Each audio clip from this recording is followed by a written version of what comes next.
La Universidad Sergio Arboleda presenta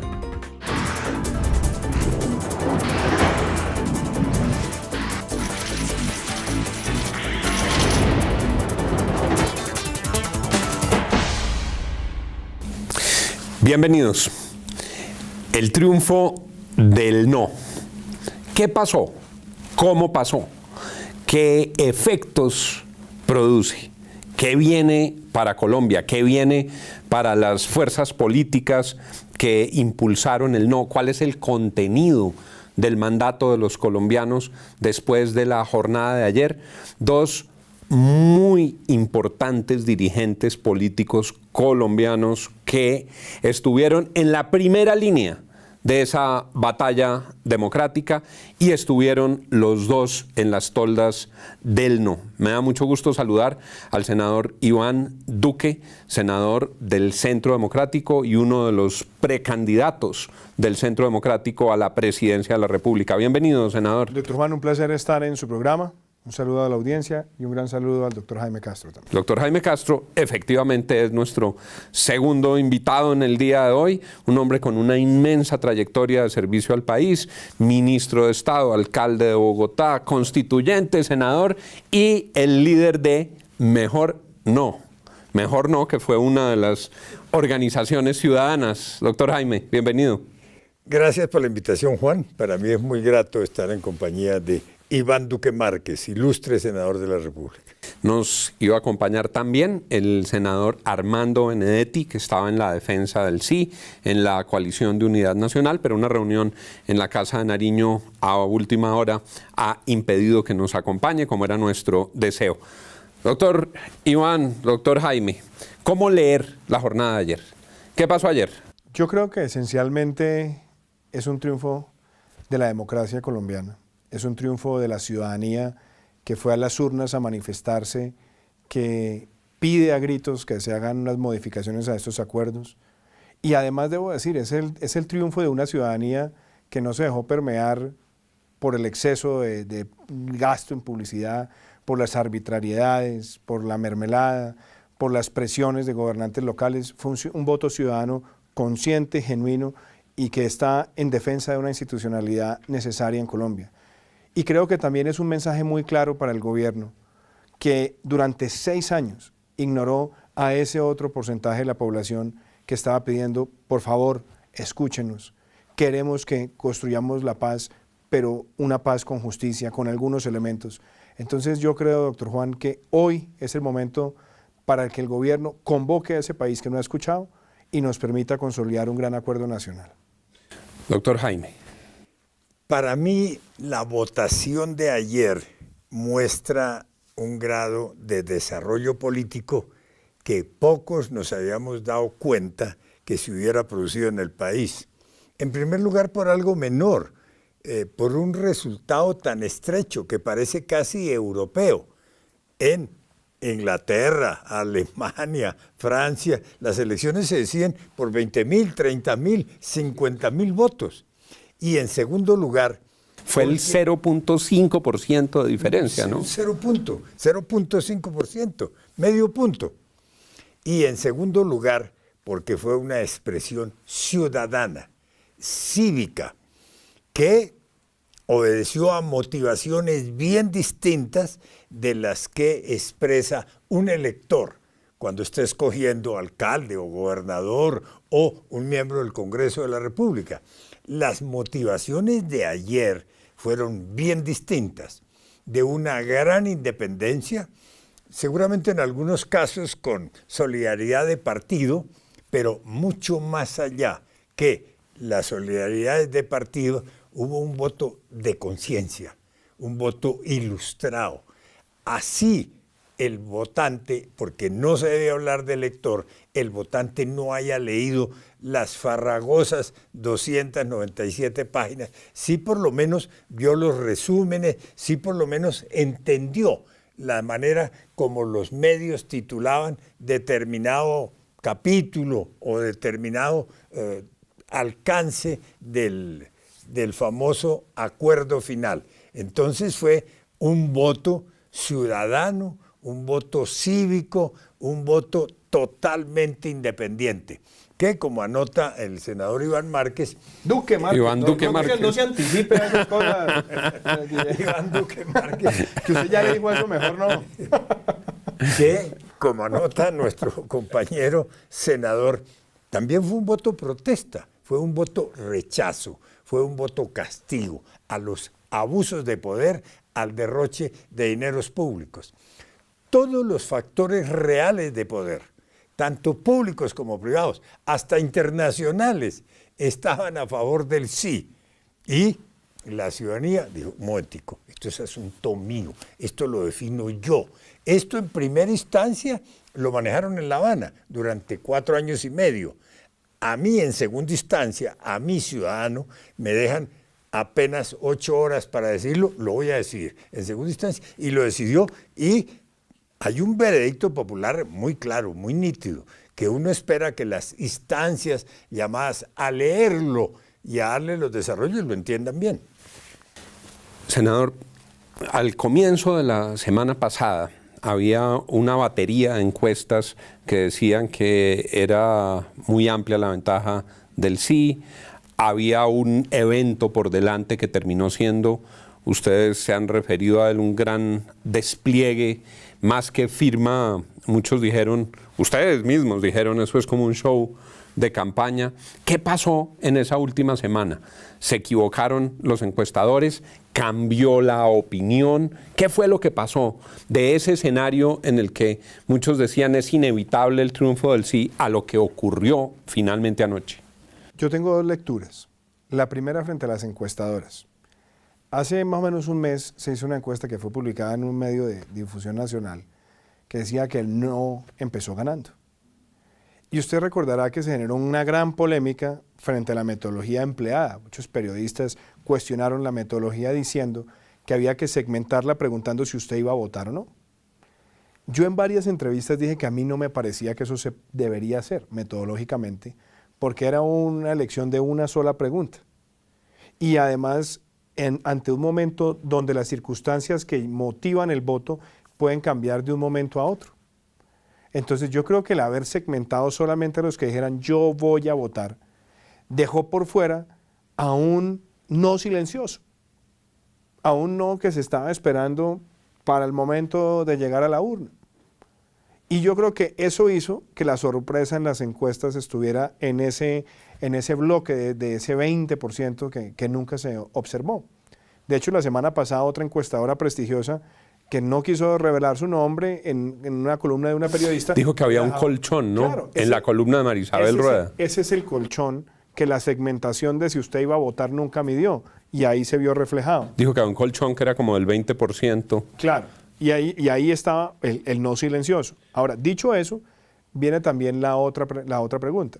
¿Qué pasó durante los últimos días?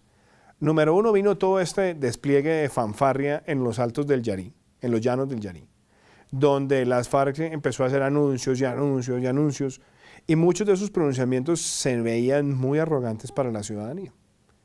Y después vino ese fin de semana, después de la reunión en el Yarí, donde dieron declaraciones de Joaquín Gómez, donde dijo que la reparación económica era del Estado, Marcos Calarcá diciendo que reparación no era indemnización, y viene después la puesta en escena del lunes, donde la ciudadanía vio llegar a estos señores a Cartagena en unos buses escoltados por el ejército y la fuerza militar haciendo la V de Victoria, vio una fanfarria tremenda, la presencia de personajes que en Colombia no tienen mucha aceptación como Nicolás Maduro. Entonces yo creo que toda esa sumatoria de derroche, de propaganda oficial, también fue generando una saturación que motivó aún más lo que decía el doctor Jaime Castro, que era ese voto cívico, ese derecho autónomo de ir a las urnas a decir, aquí decido yo, independientemente de las presiones que vengan de la comunidad internacional, del gobierno, de la publicidad de las FARC. Ese ciudadano salió a las urnas y nos ha dado una gran señal a los colombianos. Doctor Jaime, esa semana, usted que estaba tan activo en lo jurídico, en lo político, en las redes, en los medios, ¿cómo vivió esa última semana desde el mejor no? Juan, yo quisiera agregar lo siguiente a lo que acaba de decir el senador Iván Duque. Alguien anotó esta mañana que está subiendo el dólar y bajando el valor de las acciones de las firmas encuestadoras, porque salen muy mal libradas.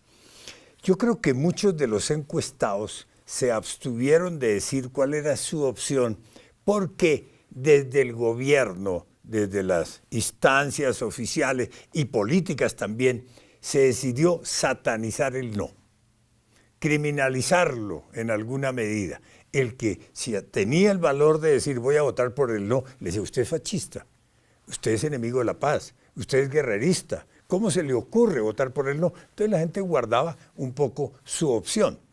De otro lado, he recordado, con motivo del resultado de ayer, a Alfonso Palacios Rudas, El cofrade. que creó la cofradía de los que no tragan entero. Alfonso lo explicaba muy bien diciendo es que toda verdad oficial hay que diseccionarla, abrirla muy bien, porque siempre esconde algo. Y yo creo que se excedieron los partidarios del sí en sobrevalorar, sobredimensionar las consecuencias. Era la paz, era el fin de la guerra, cesó la horrible noche, terminábamos con el narcotráfico, iba a venir la inversión extranjera, el Estado haría presencia en todo el territorio nacional, los alcaldes y los gobernadores prepárense para recibir unos recursos muy cuantiosos que les van a permitir asegurar todos los servicios públicos a su cargo. En fin, eran ríos de leche y miel. Y la gente dijo, pero perdón, no puede ser cierto eso tanto. Esto es una campaña política con exceso de ofrecimientos. Entonces yo creo que todos esos fenómenos jugaron y concluyeron finalmente al resultado del día de ayer. Ayer las FARC dan una declaración que tranquiliza los ánimos en muchos sectores. Señalan que ellos siguen en su empeño de transitar a la vía democrática. Cuando estamos entrando a este programa, se conoce una declaración en el sentido de que los acuerdos, en palabras de Timochenko, usted me lo ha relatado, senador Duque, están ya firmados, depositados en Suiza y por ende no son susceptibles de modificación. ¿Cómo entender esa postura y qué hacer frente a ella? Bueno, yo creo que hay dos cosas o tres que vale la pena expresar. La primera es si lo que él está diciendo viene de creación propia, de análisis propio, o fue algo que le prometió el gobierno.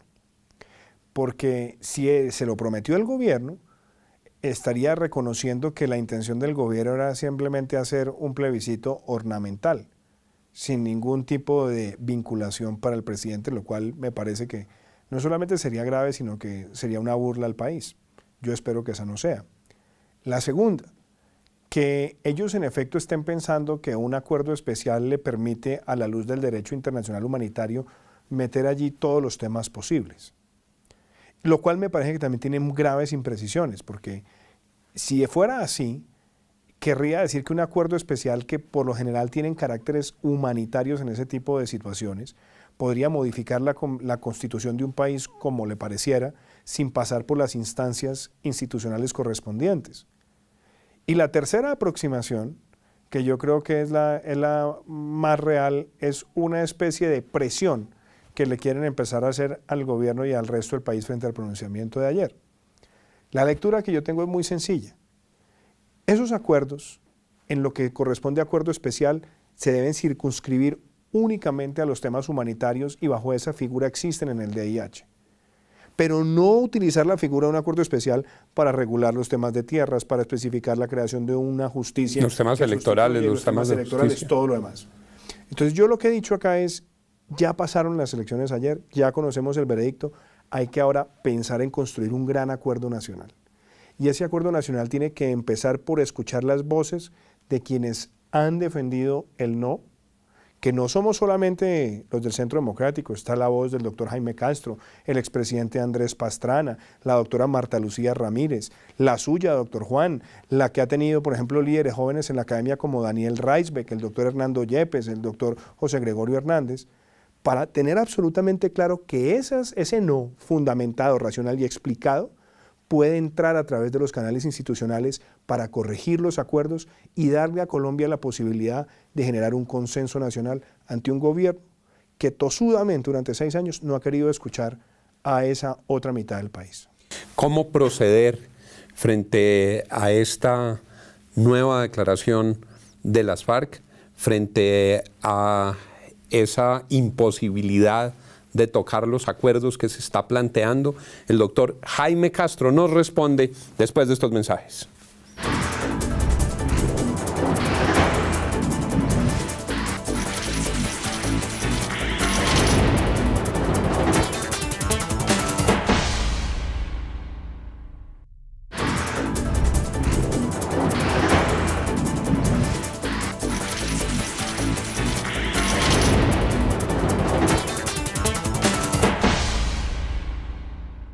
Regresamos. Tenía la palabra el doctor Jaime Castro con las declaraciones de las FARC. Convertir los acuerdos de La Habana en acuerdos especiales propios de los convenios de Ginebra y por esa vía convertirlos en texto constitucional es una pretensión de las FARC que inclusive expresaron desde antes de empezar las conversaciones en La Habana. Hay una carta del Estado Mayor Conjunto de las FARC al Comité Internacional de la Cruz Roja del 12 de noviembre del año 12, en la que le dicen al Comité Internacional de la Cruz Roja: nos vamos a sentar a negociar con el gobierno colombiano, pero advertimos desde ahora que lo que acordemos tiene el carácter de acuerdo especial y que automáticamente va a la Constitución colombiana. Es más, va a ser parte del bloque de constitucionalidad, que es una categoría superior dentro de los diferentes artículos de la Constitución.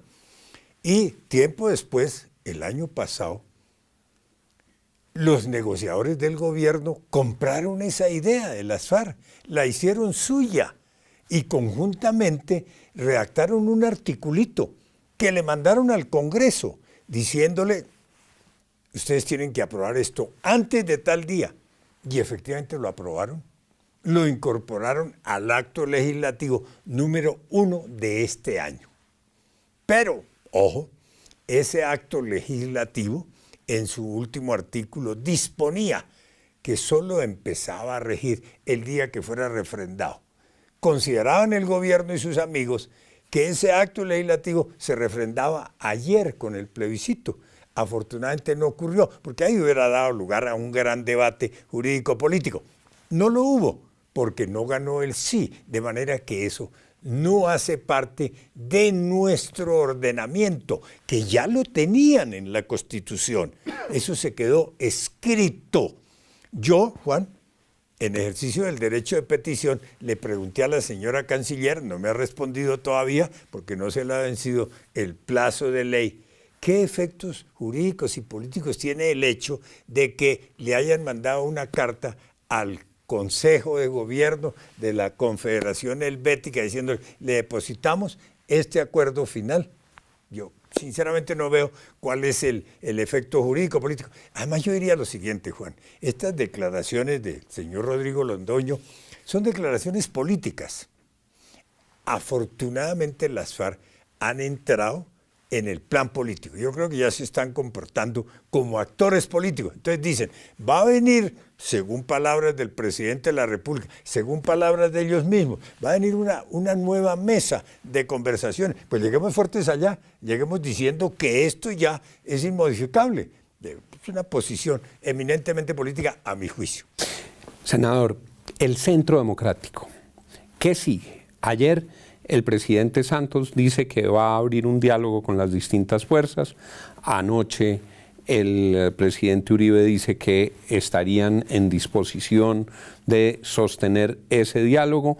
Hoy usted, el doctor Zuluaga y el doctor Carlos Olmes hacen un comunicado diciendo: nosotros tres, en representación del Centro Democrático, esperamos que nos digan qué delegado del gobierno va a hablar con nosotros. ¿Qué sigue? ¿Cuál va a ser la postura del Centro Democrático ahora? Yo creo que el mensaje ha sido claro, como partido.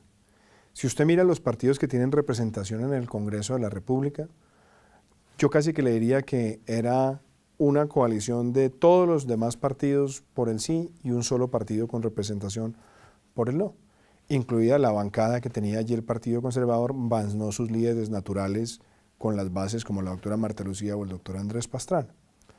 Dicho eso, ¿cuál ha sido nuestra postura? Invitar a ese gran acuerdo nacional, a un acuerdo nacional que también debe incluir otras voces también del no, como lo he manifestado aquí en este programa, y decir que estamos prestos a reunirnos con el gobierno y con los demás partidos, con los demás sectores. Yo creo que es importante también que aquí participen sectores de la sociedad civil, que participe el sector privado. ¿Por qué? Porque es que el mandato que vino ayer del pueblo es muy importante, doctor Juan. Yo lo dije en días recientes en un video y después en una columna. La defensa institucional fue muy grande porque el no le dijo no a que las 297 páginas quedaran incluidas en la Constitución, para que fueran bloque y factor de interpretación y desarrollo normativo. Se le dijo no a las facultades extraordinarias y limitadas del presidente. Se le dijo no a que el Congreso quedara maniatado y sometido a solamente aprobar lo que el presidente le permita en un proceso legislativo abreviado. Se le dijo no a limitarle la capacidad a los ciudadanos de interponer acciones de inconstitucionalidad. Entonces, todas esas cosas, que lo que son una defensa de las instituciones, debe servir para enumerar todos estos puntos que hicimos en la pedagogía y que sean corregidos en ese acuerdo. Con el propósito de renegociarlos con las FARC, ¿el Centro Democrático estaría considerando un escenario en el que se amplíe la mesa y al equipo negociador del gobierno se le adicione un equipo negociador que no es subalterno del presidente Santos y que va a plantear sus propias líneas rojas? Yo siempre he dicho una cosa, doctor Juan, y en eso le hablo personalmente. Yo creo que aquí hay un mensaje para corregir. La facultad de nombrar negociadores en esos procesos es una facultad que le corresponde al presidente de la República. Un partido no puede llegar con arrogancia y decir: es que ahora me hace el favor y me nombra a fulano de tal como negociador.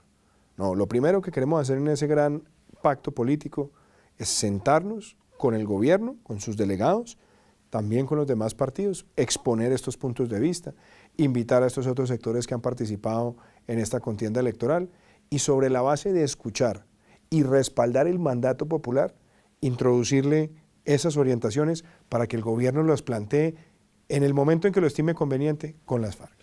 Leí hoy un muy buen trino del doctor Harold Eder, que es el presidente de una muy importante industria vallecaucana, diciendo: ha llegado la hora de encontrar un consenso frente a lo que hay que modificar en el acuerdo con las FARC.